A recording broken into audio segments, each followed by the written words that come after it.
Maharashtra news 24 सामान्य जनतेचा आवाज। जिंतूर शहरातील फतन प्लॉट हिदायत नगर परिसरात बेकायदेशीररित्या धारदार तलवार बाळगून ठेवल्याप्रकरणी एका युवकास अटक करण्यात आल्याची कारवाई स्थानिक गुन्हे शाखा परभणी पथकाने गुरुवारी दिनांक 26 डिसेंबर 2025 रोजी सकाळी केली। स्थानिक गुन्हे शाखेला मिळालेल्या गुप्त माहितीनुसार सकाळी सुमारे 9:30 वाजण्याच्या सुमारास फतन कॉलनी हिदायत नगर येथील आरोपीच्या घरासमोरील मोकळ्या जागेत छापा टाकण्यात आला।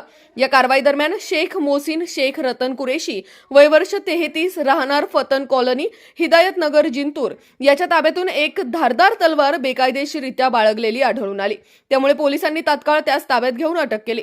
या प्रकरणी स्थानिक गुन्हे शाखा परभणी येथील police head constable Siddheshwar Dadarao Chate यांच्या फिर्यादीवरून जिंतूर पोलीस ठाण्यात दिनांक 26 डिसेंबर 2025 रोजी गुन्हा दाखल करण्यात आलाय। सदर गुन्हा नोंद क्रमांक 670/2024 असून भारतीय हत्यार कायदा कलम 4 व 25 अंतर्गत नोंद करण्यात आली आहे। सहाय्यक पोलीस निरीक्षक बालाजी पुंड यांनी गुन्हा नोंद करून घेतला असून पुढील तपास सहाय्यक पोलीस निरीक्षक श्री चव्हाण करत आहेत। ही कारवाई परभणी जिल्हा पोलीस अधीक्षक श्री रवींद्रसिंह परदेशी यांच्या मार्गदर्शनाखाली स्थानिक गुन्हे शाखेचे पोलीस निरीक्षक विवेक पाटील, सहाय्यक पोलीस निरीक्षक Shridhar Jagtap, police head constable Siddheshwar Chate, police शिपाई नामदेव डुबे, राम पौळ आदींच्या पथकाने यशस्वीपणे पार पाडली।